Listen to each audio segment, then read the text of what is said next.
क्या हम डेमोक्रेसी के उस फेस में आ गए हैं जहां देश की हाईएस्ट पोस्ट अब इंसल्ट और डिसरिस्पेक्ट हो रही है? आपको recently chief justice of India BR. Gavai पर हुए शू थ्रोइंग इंसिडेंट तो याद ही होगा, जिसको लेकर कंट्रोवर्सीज अब भी रुक नहीं रही।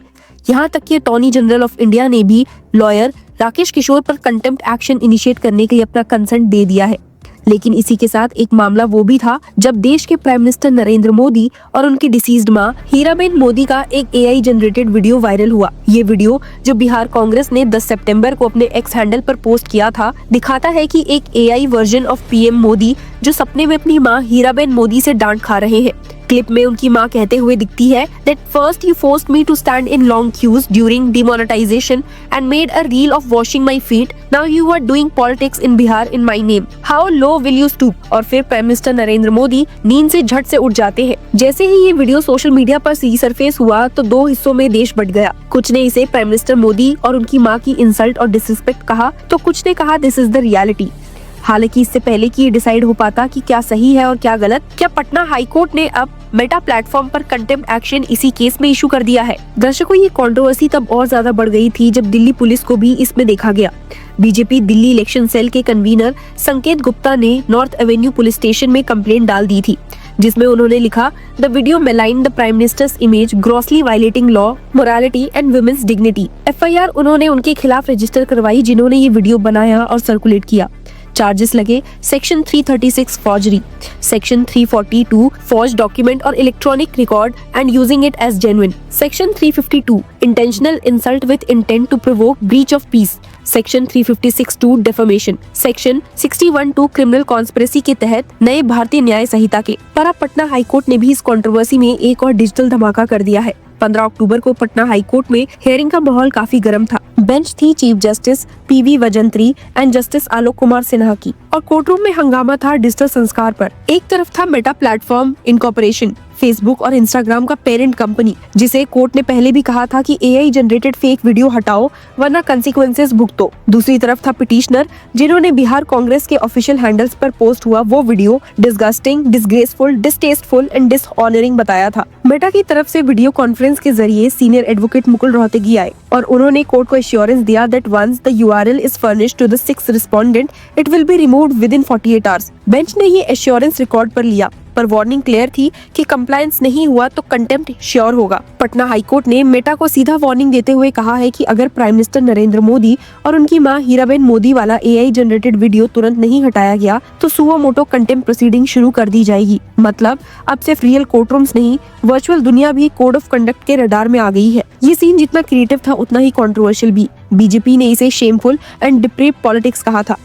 यूनियन मिनिस्टर पीयूष गोयल ने एक्स पर लिखा था, after being repeatedly rejected by the public, a despondent Congress with her rapt mentality is now set on creating new records of depravity every day. Amit Malviya BJP IT cell head ने तो सीधा राहुल गांधी पर इल्जाम लगा दिया, ये कहते हुए that previously the late mother of prime minister Shri Narendra Modi ji was insulted from the Congress RJD platform. Now a video of her is being made to humiliate her. This clearly shows that Prime Minister Modi ji's mother is being insulted on instructions of Rahul Gandhi. हालांकि कांग्रेस ने expectedly इसका counter attack किया है। पवन खेरा ने कहा था, Where is the disrespect? Just because a mother is trying to educate her son to do something right, where is the disrespect? This is neither disrespectful to the mother whom we respect dearly nor to the son. पवन खेरा ने BJP पर sympathy politics का charge लगाते हुए बोला, Why does the BJP try to make an issue out of everything and try to generate fake sympathy? PM Modi can't do touch me not politics. There is no humor in it. There is नसीहत advice. इस नसीहत और नफरत के बीच में courtroom ने अपना constitutional compass straight रखा है। कोर्ट ने कहा कि मेटा जैसे इंटरमीडियरीज अपनी जिम्मेदारी नहीं समझेंगे तो उनके खिलाफ कंटेम्प्ट एक्शन होगा। बेंच ने ऑब्जर्व किया, if respondent number 6 Meta is violating the orders of this court, he shall rectify himself, failing which suo motu contempt action would be initiated. इससे पहले 17 सितंबर को कोर्ट ने मेटा, गूगल और X को डायरेक्शन दी थी कि वीडियो का सर्कुलेशन रोक दिया जाए। बेंच ने KS Puttaswamy, privacy, NALSA foundation, dignity of identity and Subramanian Swamy, freedom within constitutional bounds जैसे सुप्रीम कोर्ट जजमेंट्स का रेफरेंस दिया था और बोला था कि डिग्निटी और प्राइवेसी दोनों ही फंडामेंटल राइट्स का हिस्सा है। फिर भी पिटिशनर ने कंप्लेंट किया कि ऑर्डर के बावजूद मेटा के प्लेटफॉर्म्स पर वीडियो चल रहा है। कोर्ट ने पिटिशनर को डायरेक्शन दिया है कि वो relevant documents including a pen drive containing the offending material respondents के काउंसिल को दे दे। और हाँ, एक फॉर्मल ऑर्डर भी यूआरएल, मेटा, गूगल और एक्स को विद इन 2 डेज फर्निश करना होगा। नेक्स्ट हियरिंग 12 नवंबर को रखी गई है। तब तक वीडियो रिमेन विड्रॉन रहेगा, जैसे additional solicitor general KN. Singh ने एनडीटीवी को बताया। The court has made it clear that the video shall remain withdrawn till the next date of hearing. ये पूरा इशू सिर्फ पॉलिटिक्स का नहीं, टेक और लॉ का इंटरसेक्शन भी बन गया है। जब deep fake videos AI creativity के नाम पर डिग्निटी की बाउंड्रीज क्रॉस करने लगे तो कोर्ट्स ने अपना डंडा उठाना शुरू कर दिया है। कोर्टरूम में ये सब आर्ग्यूमेंट्स के बीच में एक साइलेंट थीम चल रहा था, डिजिटल डिसेंसी का। क्या सोशल मीडिया पर सटायर और इंसल्ट के बीच कोई क्लियर लाइन बची है? क्या एआई के जमाने में हम अब भी डिग्निटी को प्रोटेक्ट कर पाएंगे? कुछ ऑब्जर्वर्स कह रहे हैं कि पटना हाई कोर्ट का ये स्टेप एक प्रेसिडेंट सेट करेगा, जहां डीप फेक वीडियोस पर लायबिलिटी इंटरमीडियरीज तक एक्सटेंड की जा सकती है, क्योंकि आज प्राइम मिनिस्टर मोदी और उनकी मां की बात है, कल किसी और की भी हो सकती है। लेकिन पॉलिटिकल बैटलफील्ड में कोई शांत नहीं है। बीजेपी जहां कांग्रेस को गली वाली कांग्रेस कह रही है, शहजाद पूनावाला ने लिखा है, not Gandhi's Congress but an abusive Congress, insult to the mother, India will not tolerate it. वहीं कांग्रेस के सपोर्टर्स कह रहे हैं कि मोदी जी ने खुद अपनी मां का पॉलिटिकल सिंबोलिज्म में यूज किया था और अब अगर उनके नाम पर सटायर हुआ तो वो भी देशद्रोह हो गया। एआई जनरेटेड वीडियो का ये सागा दिखा रहा है कि 2025 का पॉलिटिकल लैंडस्केप मीम से नहीं, मॉरल आउटरीच से ड्राइव हो रहा है। हर पार्टी दूसरे पर लिमिट्स क्रॉस करने का इल्जाम लगा रही है और बीच में जुडिशरी उनकी डिग्निटी को मेंटेन करने की कोशिश कर रही है। इंटरेस्टिंगली ये केस उन दिनों में आया जब सुप्रीम कोर्ट का इकोसिस्टम भी गर्म है।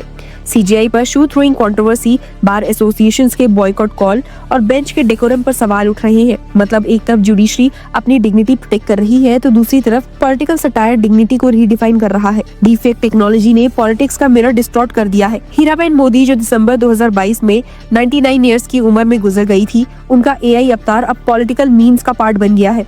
उनकी डिग्निटी अब कोर्टरूम डिबेट का सब्जेक्ट है। लीगल एक्सपर्ट्स कहते हैं कि ये matter free speech versus dignity का क्लासिक कन्फ्लिक्ट है। एक तरफ आर्टिकल 19(1)(a) का शील्ड है तो दूसरी तरफ आर्टिकल 21 का स्वॉर्ड, और कोर्ट इन दोनों के बीच एक रेजर थिन लाइन बैलेंस कर रही है। पटना हाई कोर्ट का वार्निंग मेटा को एक मैसेज भी है कि इंटरमीडियरी इम्यूनिटी का जमाना खत्म हो रहा है। जो प्लेटफॉर्म पॉलिटिकल कंटेंट होस्ट कर रहे हैं उन्हें भी अब कोर्ट के डायरेक्ट कंटेम्प्ट जुरिसडिक्शन का टेस्ट मिल सकता है। राहुल गांधी जो इस केस में रिस्पोंडेंट है अभी तक डायरेक्ट रिएक्ट नहीं किए हैं, लेकिन कांग्रेस कैंप क्लियरली डिफेंसिव है। पवन खेरा के वर्ड्स में, it is the duty of the parents to educate their children. If the child feels it's disrespectful then that is his headache. BJP इस डायलॉग को मॉरल कोरेशन बोल रही है और कांग्रेस क्रिएटिव क्रिटिसिज्म। लेकिन कोर्टरूम के अंदर सब कुछ एक ही लैंग्वेज में बोला जा रहा है और वो है कंप्लायंस। शायद यही नया भारत है जहां जूता सिर्फ सीजीआई पर नहीं, डीप फेक पर भी उछाला जा रहा है।